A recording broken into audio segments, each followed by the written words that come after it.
Official welcome to our third installment of our AI search webinar series. Like I said, I'm Nicole MacLean, CRO here at Composely, and just to kind of level where we are, if you joined us for the first webinar, Kaylee, our Director of Delivery, all knowing SEO expert here, joined just to kind of talk about AI search, how it's similar, how it's different to traditional SEO.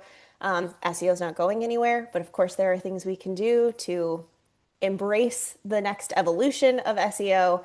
Last week, we had Ethan Smith, who is the CEO of Graphite, who joined to talk a little bit more specifically on content.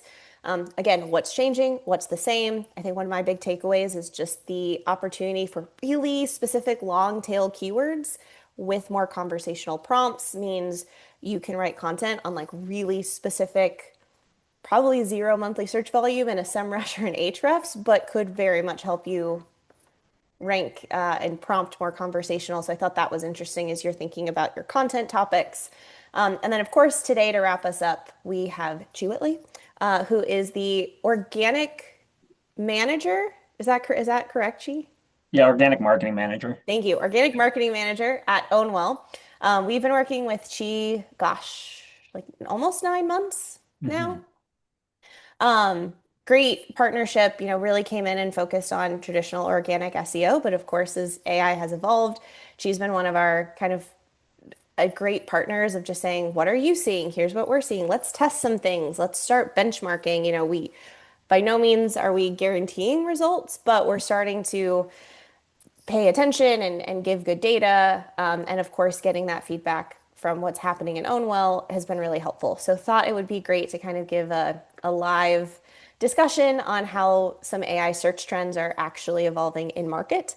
So with that, I'm going to go ahead and get us kicked off. Three quick kind of state of things. Everyone is on auto mute, so I will be checking the Q&A. I do have chat open, so you guys can chat with each other as well as Kaylee and Chi. So if you have any questions, please submit them and I'll be keeping an eye on it. We are recording. Let me double check. We are recording. So we will send the copy of that tomorrow in your inboxes as well as a recap of the full series in case you missed anything. And then she is in his office, which is great. But Kaylee and I are working from home. So if there are any technical difficulties, just know that we will work to troubleshoot them and be back momentarily. But with that, Chi, could you just give us a quick intro into kind of your world, into Ownwell, so that as we're talking through some of these trends and things we're seeing, we kind of have good context to kind of understand like who your buyer is and just maybe a little bit more about Ownwell. Yeah, sure. Thanks, Nicole. Yeah, so as Nicole said, I'm organic marketing manager. Ownwell, what Ownwell does, we're based in Austin, Texas, but we're kind of niche. We do property tax appeals or protests and like exemptions. So if you own a home or like commercial property investor, we will basically help appeal your property taxes on your behalf. We are in 7 states across the US and expanding as well, but mostly I would say one thing to note about us is that we're kind of like retail. We have different seasons. Our Texas season is our biggest state, and it just ended like May 15th. Now we're in Georgia and moving to Chicago or Cook County. So a lot of the stuff I talk about, note that it will be with the notice of we move basically to different seasons. Yeah, that's really helpful. And I remember in early conversations, the fact that you are so localized was Mhm. kind of a specific, not barrier, but kind of fun opportunity because this, as I'm sure a lot of people could imagine, these are pretty competitive keywords and there are some big players in the market, but it's not necessarily success for you to go, you know, dethrone an Investopedia or something Mhm. like that if it's not in the markets that you guys actually serve, which I thought was kind of a fun challenge. Yeah. What were some of the things that you were initially looking to, like those initial goals when because you've been in the role for about as long as we've worked together. So you kind of came in and what were some of the marching orders that you were working towards? Yeah. So we kind of when I came in, basically we had some content, a lot like companies where it was more or less like not SEO-ified, which I don't love that term, but um, no keywords, like no strategy behind there. So my job is to basically some of our metrics were to basically do like a 2x in like our non-branded clicks. We looked at impressions as well in Google Search Console, and then active users and new users in GA4. So we were more or less trying to like 2x those in the first half of 2025. And then we also wanted to have we did like a competitor analysis with the help of Composely. I mean, I wanted to basically outrank like 75% of our competitors, keyword focused blog content and what they were ranking for. And then the last one was just, again, improving organic conversions. More or less wanted to improve it by 50%. Haley, we don't always, some clients come in with really clear goals like that, which is great. But curious your thoughts when you started working with Ownwell on like, were those realistic goals in your opinion?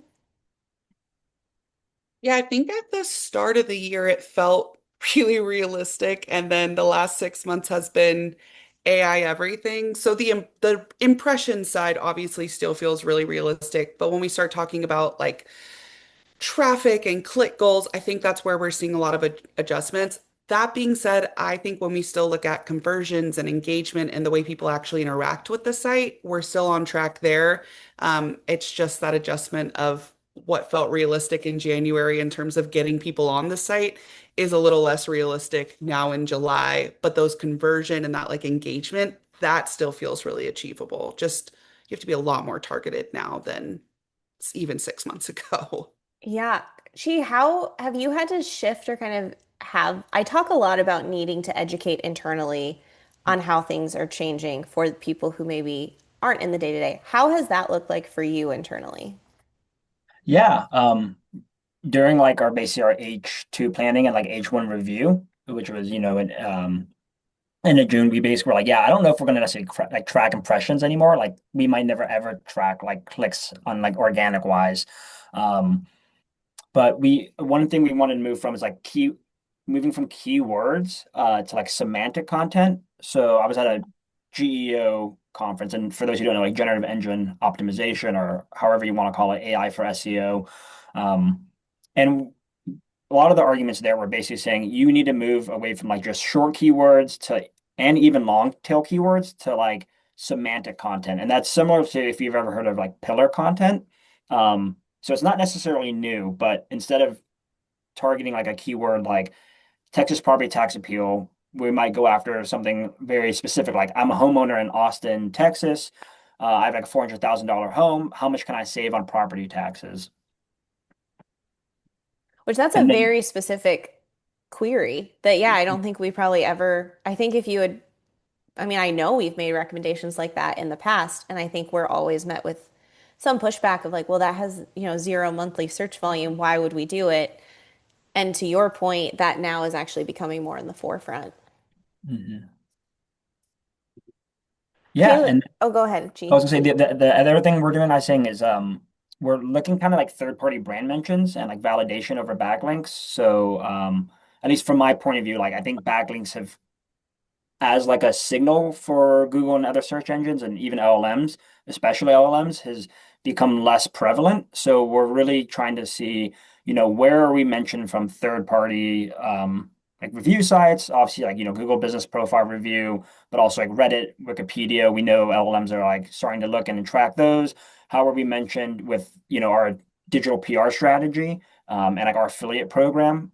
Where can we kind of get more brand mentions versus, a backlink from, a high domain authority site. Not that that doesn't help, but it's not tracked as closely. For people where digital PR is maybe a newer term, could you just maybe double click? I hate that saying, but I'm going to use it. Like double click into that of like what you think the main difference is between digital PR and backlinks. Because I think in the past people would call backlinking digital PR, but maybe just how like what are those nuances that really make them different? Yeah, that's a good question. I think digital PR is really expanding your voice and like narrative and controlling like where you're appearing. Like for us, it's like we need to appear in like real estate magazines, especially like even like commercial, like real estate investment type content. We have, certain partnerships with mortgage companies. So it's like maybe co-branding something with them. Mm. And instead of like focusing on necessarily like, hey, we need to get like a backlink in TechCrunch or like even like super hot like dream is like Wall Street Journal, and like fighting with a PR team about like, hey, can we get a backlink here? Like, do follow. It's like no, that doesn't matter, and that was hard to do anyway in the past 5 years for PR. It's like, hey, let's just get a brand mention. Let's ensure that we're consistently spoken about in the way that we want to be talked about, um, via these third party sites. And then, like I said, like Reddit is a source for LLM. So like that's something that's like more user generated content. But I think that can be part of your digital PR strategy is, you know, knowing what's being said on Reddit and then either responding in your own content or like having, maybe your digital PR team kind of help respond to that type of stuff. Yeah, I love how you define that up front of the narrative about your brand. This actually, Kaylee, technical question. In the past with Google, if you had a brand backlink, but it was a do not follow, obviously that wasn't as helpful in Google rankings. Does that not matter anymore with LLMs because it's just looking at, again, like as she said, it's a brand mention. So whether it's follow or not follow, does that actually almost like increase your brand awareness more in LLMs than it maybe did with Google? Yeah, I think so. Previously, when you talk about backlinks, a lot of the evaluation came from the scoring systems that you're seeing in a SEMrush Mm, or an Ahrefs, and those are assigning essentially points based on how relevant the site is, how many links are they follow, are they no follow. That's where that whole system kind of got built off of. But I do think in LLMs, we know that they're just looking for people talking about the brand. They're looking for any mentions of the brand. And because they're language models, it doesn't matter if there's a link or not. It just is literally looking for the brand mention. And even when they're citing brands, they're not necessarily linking either. I think it's like 60% of the time, ChatGPT just gives a brand name with no link. So I think they're doing both sides as well, and that's where it becomes more about what the conversation looks like about your brand, how many people are mentioning it, the value of those sources. So yeah, it pulling teeth to get a follow link in a huge news source up until this point. They'll say your brand name or they'll say commentator from X brand. They do not want to give out links, and I think now we're seeing that just having that brand mention has just as much impact as the linked mention, and I think that probably makes your digital PR strategies a lot easier than they used to be. It also probably reduces the reliance on spending on those high value backlinks when you could instead be investing in sort of that PR building experience of how people actually understand your brand and think about your brand because LLMs act in the same way. They want to know hmm what people think of and how they talk about your brand. Well, and then it goes back to just what I think has always been good marketing, which is okay, if we go back to what content marketing was meant to be, is go educate, create a really interesting white paper, toolkit, calculator, data report that people want to reference. And then it kind of became so like such a scarcity mindset of, well, I don't want to give you a link and well, I want a link. And now it's just, oh, I read this thing and it was great. And here's that data point, or here's that really interesting take that just you know, uh, goes to that overall narrative, which is awesome. Kaylee, how knowing you guys said, hey, we went into the year, we had this great plan, we all were feeling really bullish about it, the AI of it all, it's continuing, it's probably an active, ongoing conversation. But how did you think about shifting our support, knowing that it was potentially putting like the initial goals at risk, but also wanting to focus on, okay, well, but let's drive the actual like outcomes that you want? Yeah, I think we've definitely had a pretty collaborative process up until this point because it has shifted. I think one of our benefits is I've always been an SEO that believes in ROI over anything else. So from the beginning, we were having a lot of conversations about well, what does quality traffic actually mean and what does it mean to get people on site and actually convert and who should be on your site and who does that matter to. So even when things shifted, I think we've always seen traffic and impressions as a good signal of if things are getting better, but not necessarily the win. Whereas, like, those leads are the win, the engagement rates are the win, the reduced bounce rates, the amount of time people spend on page, those are still the wins. And in my mind, have always been the wins. So that's been helpful strategically because that's where we've we did base originally a lot of the strategy. I also think our strategy in the beginning was setting that good foundation of informational content anyways that gave Ownwell that good, like we know what we're talking about. We have a glossary, we have all this good information, all that. Now they have a base to build on the really specific content they want to go after. So while we've pivoted a little bit, but I think we're kind of still following that same path towards like building the foundational knowledge, building up the client engagement, and now that they're in that good spot, being able to capitalize on some of the foundations we've built. So I think the biggest change has been like traffic is just not as important anymore and impressions aren't as important, but the actual strategy towards getting the right people on site and getting them to convert is still kind of the follow through line that we're following, which is come down to a lot of strategic recommendations, a lot of technical recommendations, a lot of when we get people on site, can they get where they need to be? So almost thinking about SEO from a conversion rate lens than a pure, let's just get people here kind of lens. Yeah, and I think that narrative, we've talked about this a lot, but now the narrative of the data becomes more important of, okay, well, what does lower bounce rate mean? Well, ideally, people are engaging more, they're in the right spot. That is great for us. They're building that relationship. And I think that's just on us as marketers to help tell that story even more so than maybe previously. Yeah. Great question from Miles, who's with you on vanity metrics. Um, but if you're thinking about top line metrics, what are you reporting on right now? Like, how do you gauge wins internally? Yeah. When you say top line, does you mean like top of funnel or like just like what is like the highest priority for us right now? I think the latter. So the full question is, I hear you on vanity metrics like impressions Mhm. and clicks having less value in today's reality. But if you're thinking about top line metrics, what are you reporting on? Think North Star metrics. Gotcha. Okay, yeah, no, that's helpful. Thanks, Miles.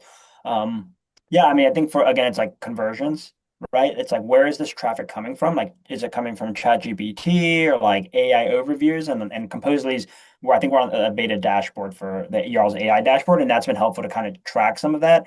No, we have not like totally swung the pendulum to like AI mode and LLMs, but I think we are closely getting there as everyone's seen, especially in the last like 2 months. So it's like understanding, I would say conversions as always, and then like revenue from those conversions, right? Like tracking people through the funnel, especially for our commercial real estate side, like MQL to an SQL from inbound. For our like homeowners and whatnot, it's also, I would say, not necessarily impressions, but like our brand, like a share of voice in the space and how we're perceived. Like we get a lot of commentary on Reddit. We get a lot of commentary from our via our affiliates that we control and our digital PR.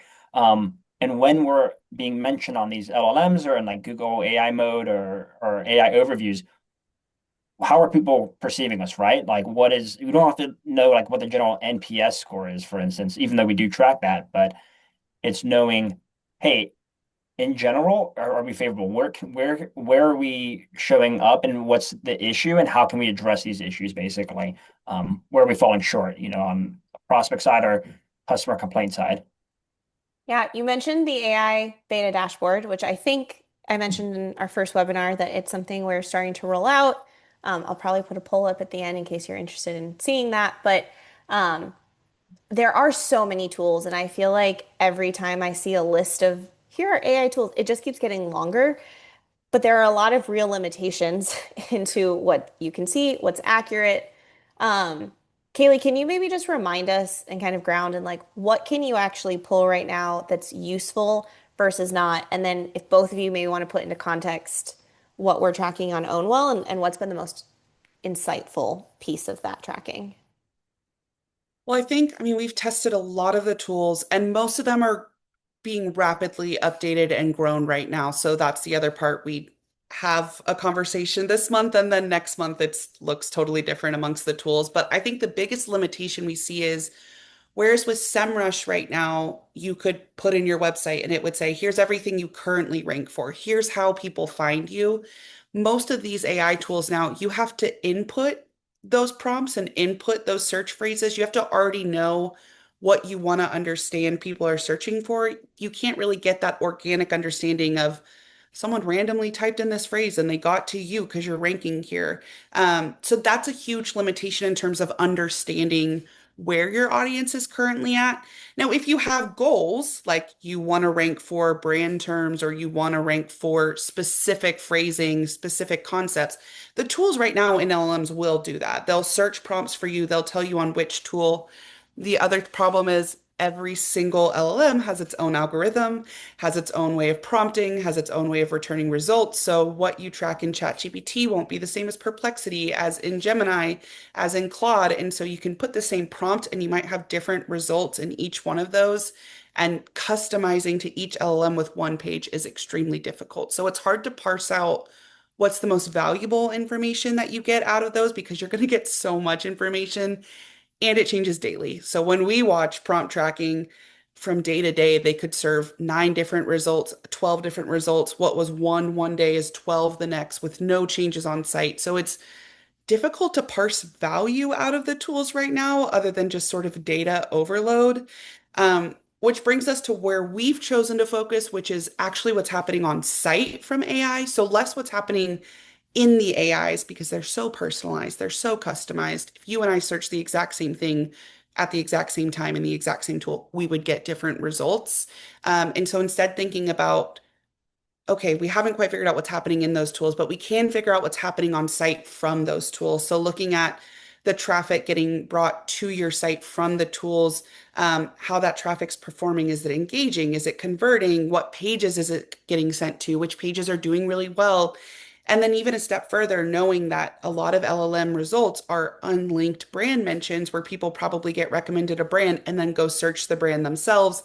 They get to the site there. So also adding in a layer of watching how brand terms are changing, brand interactions. Are people clicking more on branded terms? Are they getting more impressions for branded terms? And then we're watching that final sort of Bing and Google layer where we know Bing was feeding a lot of the algorithms. Now it looks like maybe they're shifting to Google again out of Bing. So we're keeping an eye on it. But just having a layer on how you're performing organically, that is going to influence how you're performing in LLMs and some of those technical pieces on is your site crawlable? Can they easily understand what's happening on your site to feed their own databases? That's where we found the most value is actually understanding the impact of AI rather than trying to untangle the web of how AI is even recommending you to begin with, because that becomes a really personalized, complex web to untangle at the moment. And I think you end up with a lot of data that's probably very difficult to actually pull any insights out of. Yes, that was very helpful. Chi, with all of that context, what are you finding the most value in as a marketer who solely focuses on organic performance with data, knowing the limitations?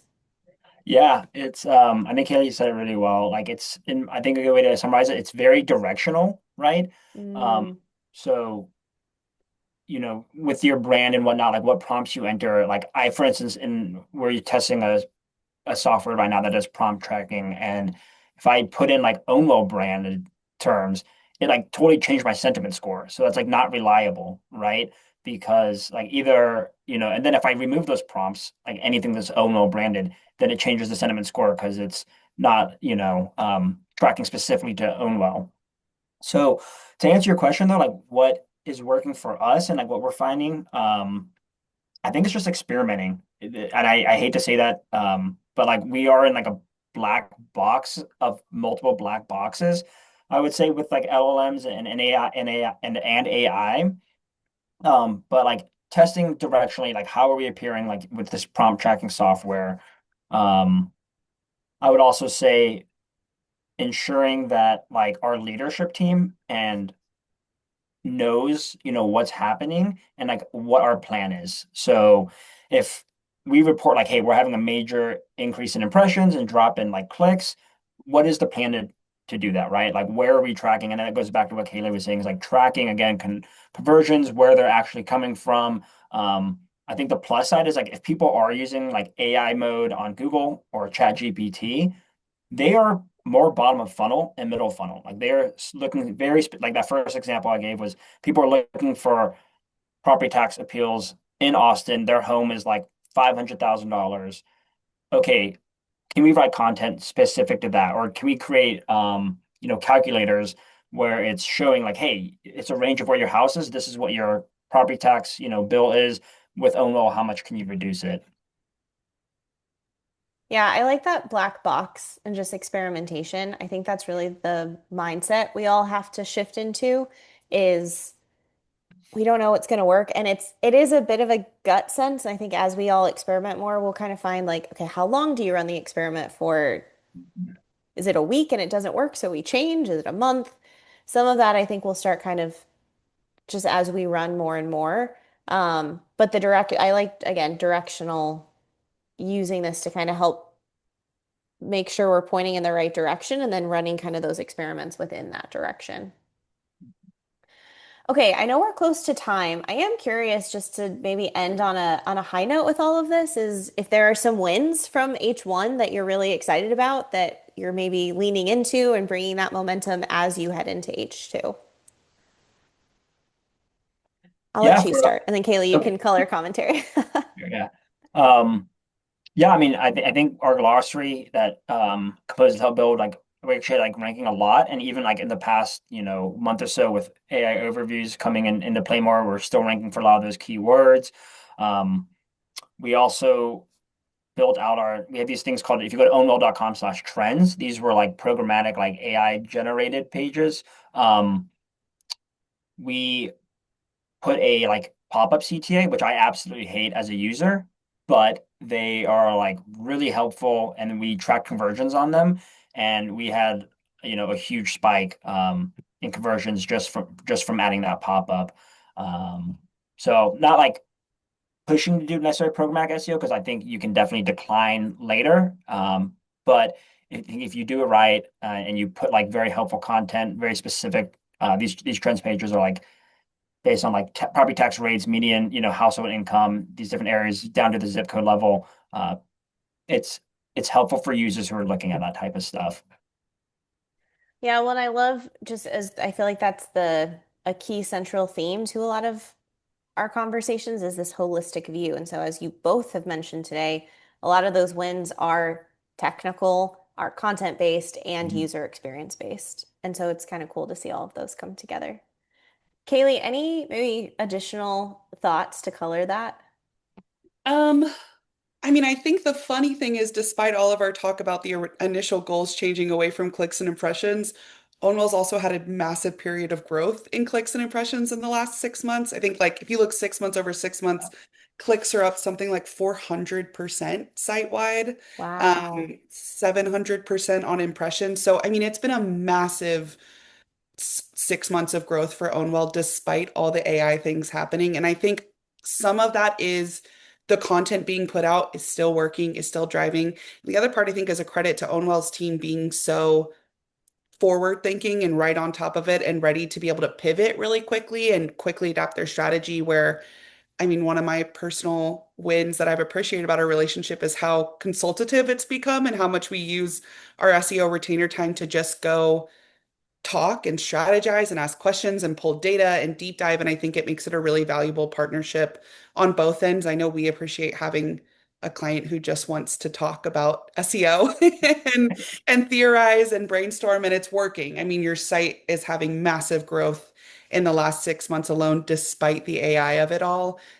So to me, that's been a big win is even through all this, you're still kind of nearing those goals that we initially set out. And underline something I've said for a while is that traditional search is still Yeah. a thing. While it is a big hit, and I'm sure Google talks about this all the time, to go from what, 95% market share to 90% market share, it's still 90% market share.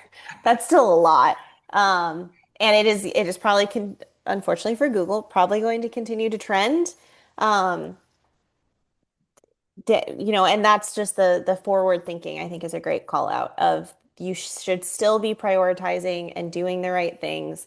There's still market share to own for yourself through good, clean, white hat SEO tactics, but then also preparing for a change in search behavior. So I think that's a really great way to end. Of course, if there are any questions, we have a couple minutes. I'll keep an eye out. But Chi, maybe anything that you'd like to just leave the audience with? Oh yeah, I'm trying to think if I can put something real quick. Oh,